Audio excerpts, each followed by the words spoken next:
Reading from the Gospel of John chapter 18, and I'm reading from the Message. Jesus, having prayed this prayer, left with his disciples and crossed over the brook Kedron at a place where there was a garden. He and his disciples entered it. Judas, his betrayer, knew the place because Jesus and his disciples went there often. So Judas led the way to the garden, and the Roman soldiers and police sent by the high priests and Pharisees followed. They arrived there with lanterns and torches and swords.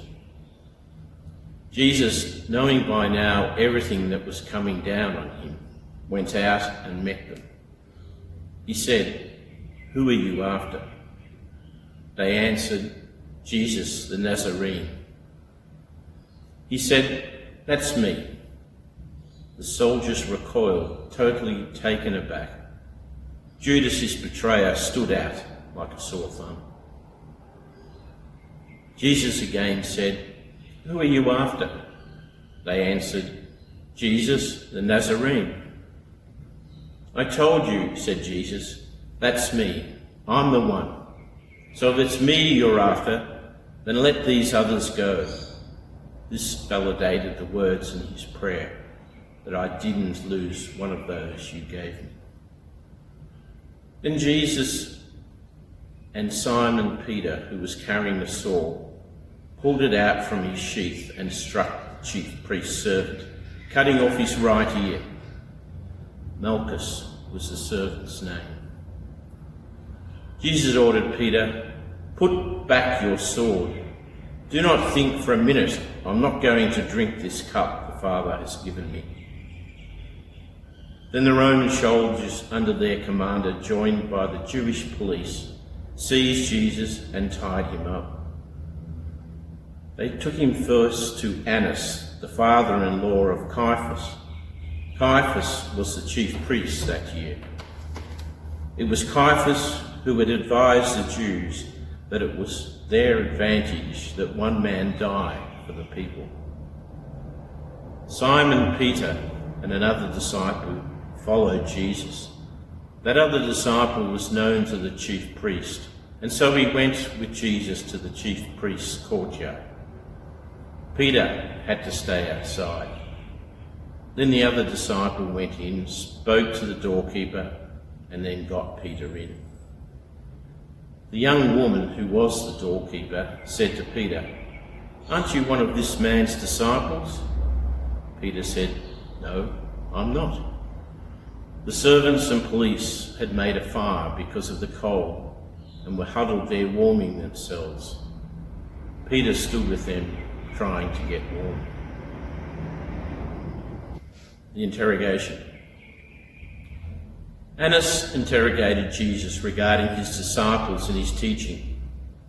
Jesus answered, "I've spoken openly in public.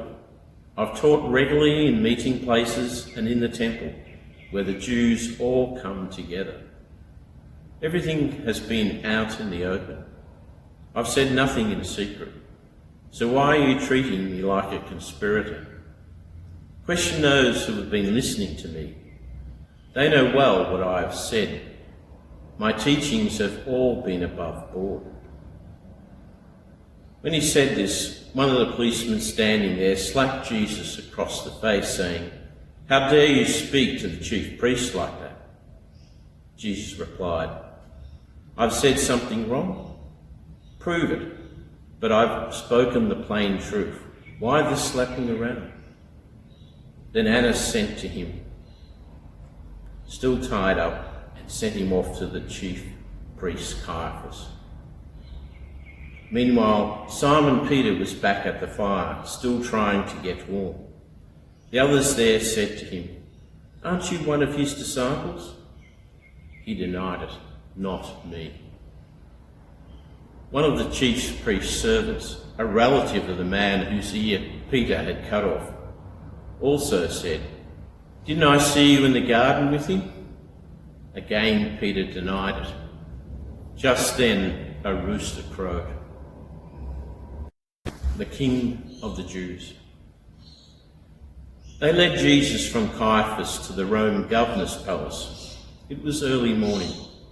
They themselves didn't enter the palace because they didn't want to be disqualified from eating the Passover. So Pilate came out to them and spoke. "What charge do you bring against this man?" They said, "If he hadn't been doing something evil, do you think we wouldn't be here bothering you?" Pilate said, "You take him, judge him by your law." The Jews said, "We're not allowed to kill anyone." This would confirm Jesus' wording, indicating the way he would die. Pilate went back into the palace and called for Jesus. He said, "Are you the king of the Jews?" Jesus answered, "Are you saying this on your own, or did others tell you this about me?" Pilate said, "Do I look like a Jew? Your people and your high priest turned you over to me. What did you do?" "My kingdom," said Jesus, "doesn't consist of what you see around you. If it did, my followers would fight so that I wouldn't be handed over to the Jews. But I'm not that kind of king, not the world's kind of king." Then Pilate said, "So you are a king or not?" Jesus answered, "You tell me because I am a king. I was born and entered this world so that I would witness the truth. Everyone who cares for truth, who has any feeling for the truth, recognizes my voice." Pilate said, "What is truth?" Then he came back out to the Jews and told them, "I find nothing wrong in this man. It's your custom that I pardon one prisoner at Passover. Do you want me to pardon the King of the Jews?" They shouted back, "Not this one, but Barabbas." Barabbas was a Jewish freedom fighter.